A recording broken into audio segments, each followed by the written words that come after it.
The bullet ripped through my chest like a freight train derailing in slow motion. Hot and final. The kind of pain that makes you wonder if hell's just a bad hangover from your own regrets. I remember the metallic tang of blood flooding my mouth as I slumped against the cold warehouse wall in Jersey, staring up at my father's face, Senator Harlan Voss, the golden boy of New York politics. His tailored suit pristine, his eyes empty as he whispered, "You were always too curious, Brielle. Now stay buried." But death? It wasn't the end I expected. No white light. No cosmic joke, just a vicious yank backward through time. My soul slamming into my 22-year-old body like a bad reboot. Waking up gasping in my old Columbia dorm room. 3 years before that bullet. With the echo of his voice still rattling in my skull. This time. "Dad, I'll make sure you feel every goddamn inch of what you did to me." I bolted upright in bed. Sheets tangled around my legs like restraints from a psych ward. My heart hammering so hard I thought it'd crack my ribs all over again. The clock on my nightstand blinked 3:17 a.m., October 15th, 2022. The exact date I'd marked in my planner back then. The day everything started unraveling. My roommate, Jess, snored softly across the room, oblivious to the ghost I'd become. I stumbled to the mirror, half expecting to see the 25-year-old me, pale and broken from the grave. But no, smooth skin, wild auburn hair, the faint scar from that stupid biking accident last semester still pink and fresh. I was back. Really back. And the first thought that hit me wasn't relief, it was rage. Pure and scorching. Because I knew exactly how this story ended if I let it play out the same way. Senator Harlan Voss, my father, the man who'd built an empire on handshakes and backroom deals, wasn't just disappointed when I survived that accident 3 years from now. No. He'd engineered it. The hit in that abandoned warehouse off the turnpike. All to bury the family secret he'd clawed his way to power over, the cover-up of his own crimes. Starting with the hidden run that killed my mom when I was 10. He'd pinned it on her drunk driving, spun it into a tragic widow's tale that launched his Senate run. But I dug too deep in my old life, found the dashcam footage, the payoffs to witnesses, the offshore accounts. He'd found out. And poof, his only daughter becomes collateral in his perfect narrative. This time, I'd rewrite the script. I'd make him watch his kingdom crumble from the inside. Brick by hypocritical brick. But revenge isn't a straight shot. It's a minefield. And the first step was getting my hands dirty without losing myself in the blast. By dawn, I'd mapped it out on a crumpled napkin from the campus coffee shop. Step 1. Infiltrate his world deeper than before. In my first life, I'd been the dutiful daughter, interning at his DC office summers, playing the part of the polished poli-sci major with stars in her eyes. But I'd kept my distance from the real dirt, too trusting, too eager for his approval. Now, I'd weaponized that trust. I texted his chief of staff, Marcus Hale, slimy bastard, the one who'd pulled the trigger in the warehouse, begging for an early spot on the holiday gala planning committee. "Daddy's little helper wants to shine," I typed, adding a heart emoji that made my stomach turn. His reply came in minutes. "Atta girl. Bree. Harlan will be thrilled. Meeting tomorrow." Thrilled. Yeah, right. This was my Trojan horse. The gala was the Voss family's annual power play, a black-tie bash at the plaza, rubbing elbows with Wall Street wolves and Beltway vultures, all funneling cash into Dad's re-election war chest. Last time around, I'd shown up in a borrowed dress, sipping champagne and charming donors like a step-forward sorority girl. This time, I'd arrive as the architect, the one whispering in ears, planting seeds of doubt. But first, I needed armor. I skipped my 9 a.m. lecture on constitutional law, ironic, given how I'd bend it, and hit Fifth Avenue, maxing out the black Amex he'd given me for emergencies. The dress I chose was blood-red silk, clinging like a second skin, high slit for movement, low neck for distraction. Paired with Louboutins that could double as weapons, I looked like sin wrapped in ambition. When I caught my reflection in the Bergdorf's mirror, I almost laughed. Betrayal Voss, risen from the dead, ready to haunt. That night, as the city hummed with pre-winter chill, I stepped into the family brownstone on the Upper East Side, the scent of leather and old money hitting me like a slap. Dad was in his study, nursing a scotch. The Wall Street Journal spread before him like a battle plan. He looked up, his steel-gray eyes softening into that practiced paternal warmth. Betrayal. Honey. Early bird catches the worm, or the internship. I force a laugh, crossing the Persian rug to kiss his cheek, inhaling the familiar cologne mixed with something sharper now. Like deceit. More like the gala spotlight. Marcus looped me in. Figured I could handle the donor lists.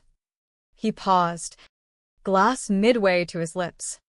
And for a split second, I saw it, the flicker of calculation. The same one from the warehouse. Ambitious. I like it. Just. Don't rock the boat. Kiddo. We're a team. A team. God. If he only knew. As I climbed the stairs to my old room, still preserved like a shrine to the daughter he could control, my phone buzzed. A text from an unknown number. Heard you're back in the game. Watch your step, Hale. Marcus. Already sniffing around? Paranoia prickled my skin. But I deleted it, then pulled on my laptop. Time to dig. In my first life, I'd started with public records, piecing together Mom's crash like a jigsaw from hell. This time, I'd go nuclear. I fired off an encrypted email to an old contact from my journalism club, a hacker kid named Theo, the type who lived for dark web rabbit holes. Need dirt on Harlan Voss. 2012. Hit and run cover-up. Pays good. His reply, you're playing with fire. Voss. But yeah. 5K wired. Done. The first wire transfer from my emergency fund, Dad's money. Funding his own downfall. Poetic. Sleep didn't come easy that night. Dreams bled into memories, Mom's laughter echoing in Central Park. Her hand warm in mine before the screech of tires and the lie that followed. Dad's rise, grief-stricken widower to Senate powerhouse, built on her ghost. And me, the prop. The pretty face for photo ops. Until I grew teeth. By morning, the brownstone buzzed with staff prepping for the weekend drive to D.C. I joined Dad in the SUV. Blacked out windows shielding us from the paparazzi scum he secretly fed. The ride up I-95 was quiet at first. The kind of silence that screams volumes. He broke it with small talk, my grades, my boy troubles, but I steered it sharp. You know, Dad, I've been reading up on those old scandals. The ones from your early days. Ever worry they'll bite back? His knuckles whitened on the armrest. Water under the bridge. Bree. Focus on the future. Future. Mine was rewriting his past. D.C. Welcomed us with its marble mausoleum vibe. The Capitol dome mocking me like a crown of thorns. The Voss townhouse on Capitol Hill was a fortress of flagstone and flag-waving hypocrisy, photos of us three on every wall. Mom's smile frozen in time. That first evening, over takeout Thai in the kitchen, my stepmom, Lydia, cold as a boardroom. Married Dad 2 years after Mom's accident, eyed me like fresh meat. Brielle. Darling. Interning already? So driven.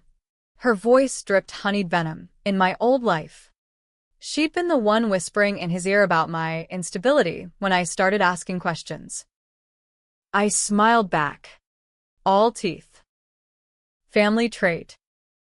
Speaking of, Lydia, that necklace, vintage? Looks like something from Mom's collection. Her fork paused midair. Dad cleared his throat. Ancient history. Eat up. We've got briefings tomorrow.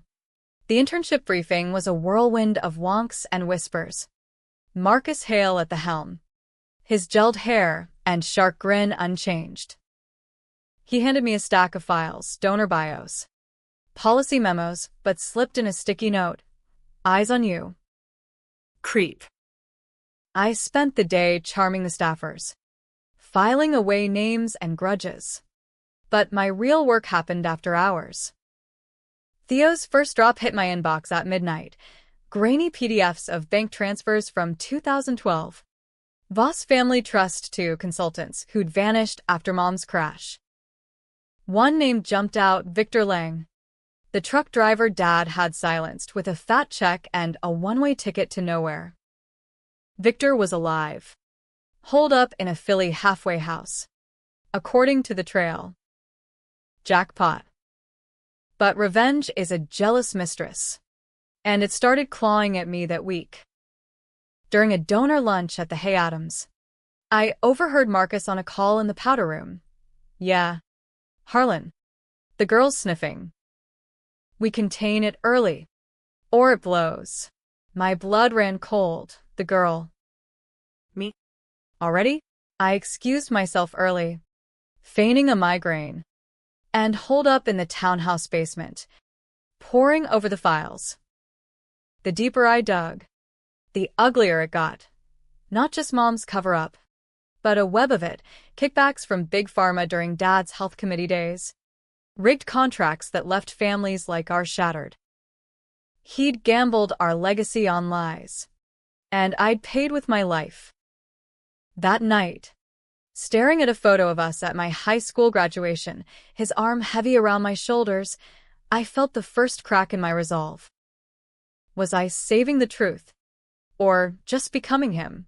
The gala loomed like a guillotine, 2 weeks out, and I threw myself into it, coordinating florists, vetting speeches, all while feeding Theo more breadcrumbs. He struck gold on Victor. The guy was bitter, broke, And talkative. nursing a grudge in a dive bar off Broad Street. I booked a red-eye to Philly, telling Dad it was a research trip for class. He bought it, too busy glad-handing at a fundraiser. The flight was turbulent, mirroring the storm in my gut. What if Victor spilled to the wrong ears? What if this unraveled everything too soon? Philly hit me with its gritty underbelly. The halfway house, a squat brick eyesore stinking of regret and ramen. Victor Lang was a shadow of the man in Theo's photos, 60-something. Paunchy, eyes hollowed by a decade of what-ifs. I found him in the common room, nursing a coffee that smelled like battery acid. Mr. Lang? Brielle Voss. Harlan's daughter. His cup hit the table with a clatter. The hell you want? Your old man's ghosts don't haunt here no more. I slid into the seat across, voice low. They do if I say so. Tell me about October 12th, 2012. The truck. The senator's wife. He laughed, bitter as ash. You think I killed her? Nah. Kid. Your daddy's car clipped her first, swerved like a drunk on ice. I finished the job. Sure. but he paid me to take the fall. Then vanished me. Why drag this up now? Because I'm dragging him down, I whispered, sliding an envelope across, 5 grand in cash. Crisp and clean.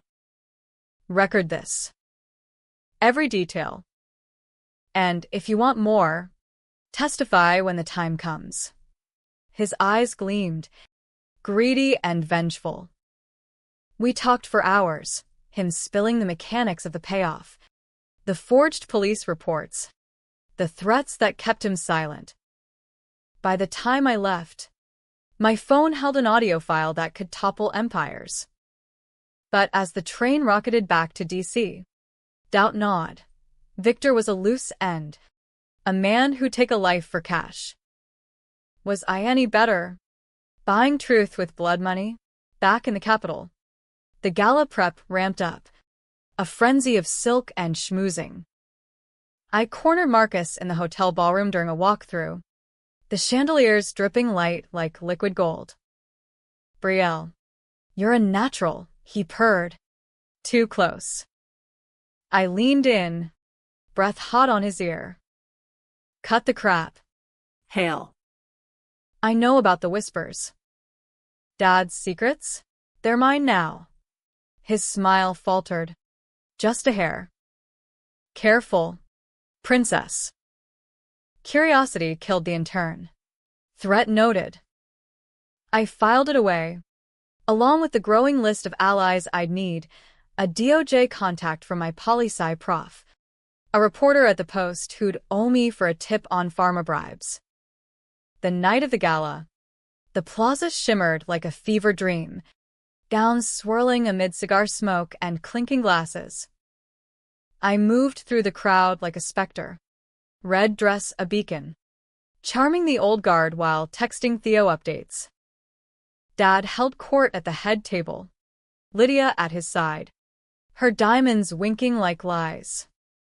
When he pulled me aside during the toast, "Proud of you, kid," I nearly gagged. "Thanks, Dad." To family, the word tasted like poison. But the real spark ignited halfway through, when a donor, some hedge fund prick named Ellis, cornered me by the bar, slurring about Harlan skeletons. Drunk bravado. But it confirmed the ripples. Word was leaking. Marcus watched from across the room, phone to his ear, face thunderous.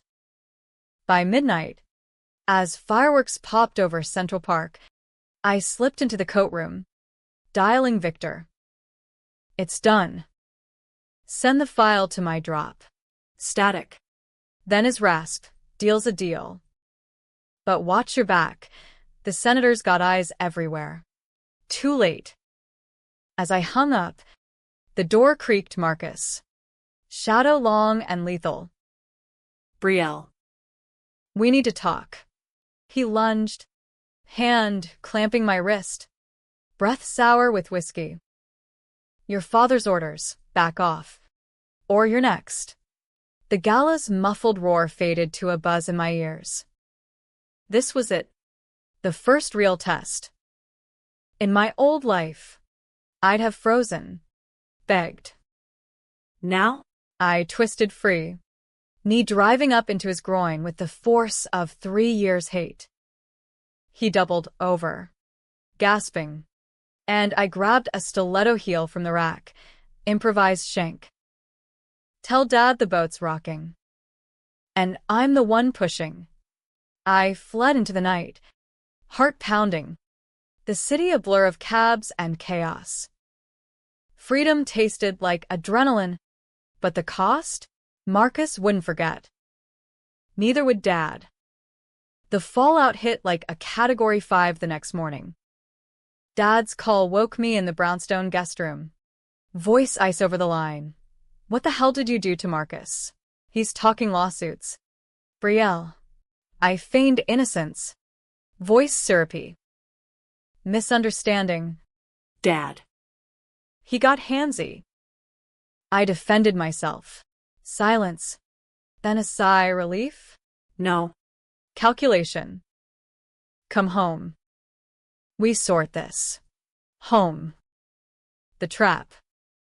But I had the recording, burning a hole in my secure drive. Theo confirmed, it's gold. Leaking to Walpo tomorrow unless you say stop. I didn't. The drive back to New York was a pressure cooker. Dad's silent behind the wheel of his Escalade. Me shotgun. The Hudson blurring past like spilled ink. He broke first, near the George Washington Bridge. Brielle. Level with me. What's this about? The questions. The digging, it's not like you. I turned, meeting his eyes, mirrors of my own, but his flecked with fear. It's exactly like me. Dad. Mom's crash. The lies. I know. His jaw tightened, hands flexing on the leather. Ancient history. For your own good. My good? I snapped, voice cracking the dam. You killed her. Covered it. Then me. When I got close, the car swerved slightly. He righted it, face ashen. You don't understand. It was an accident. The pressure, the campaign. Victor took the blame because he had to. We pulled over on a scenic overlook, the city sprawl mocking us below. Rain started, fat drops smacking the windshield like accusations. Dad's confession spilled then, halting at first, then a torrent, the swerve to avoid paparazzi. The panic, the call to his fixer, Marcus's predecessor. I protected us. Bree. The family. Your future. Protected. The word hung. Rotten. By burying her? By burying me. He reached for my hand. I yanked away. This changes nothing. Drop it. Or what? Another warehouse. His eyes widened guilt. Raw and real. For the first time, I saw the man, not the monster. But it was too late. That night, back in the brownstone, Lydia hovered like a vulture, but Dad dismissed her. We talked till dawn, him pleading, me steal. By sunrise, I'd extracted a promise, full access to the safe, the documents, in exchange for silence. Liar. As he slept, exhausted, I cracked the combination, his wedding date, morbidly fitting, and rifled through ledgers, tapes, the dashcam footage I'd died for. Jacked it all to a thumb drive, then slipped out. Cab to Penn Station. Destination, a safe house in Brooklyn, courtesy of Theo's network. The leak hit the Post at noon. Voss cover-up, Senator's deadly secret exposed. Chaos erupted. Dad's phone exploding. Aides scrambling. Lydia's shrill voicemails. I watched from a dingy loft, coffee bitter on my tongue, as the story trended. Voss crash. Protests outside his office. Calls for resignation. But Marcus? He was the wild card. A burner pinged. You think this ends it? He's got dirt on you too. Me? Bullshit. Or was it? The doubt festered as I prepped for the next move, testifying. Anonymous at first, then full throttle. Weeks blurred into a siege. Dad lawyered up. Stonewalling. But the evidence mounted. Victor's interview. Donor pullouts. Ethics probes. I went public on a podcast, Daughter of Deceit, raw and unfiltered, my voice distorted, but the pain real. Listeners ate it up, tips flooded in, more skeletons rattling free.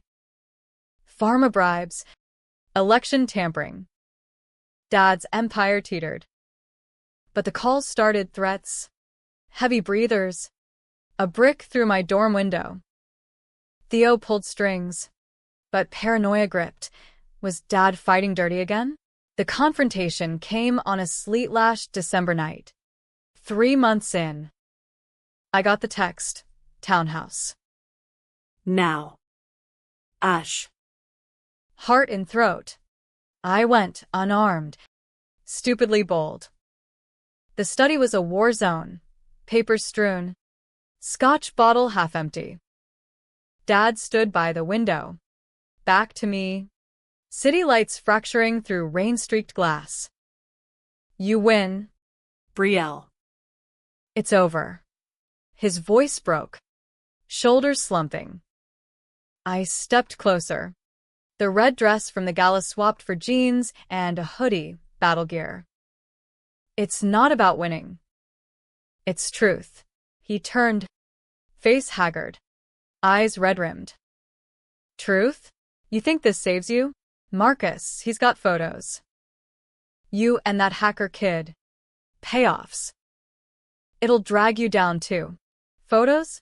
My mind reeled, Theo. No. We'd been careful. Then it hit. The Philly meat. Victor's envelope. Surveillance. Lies.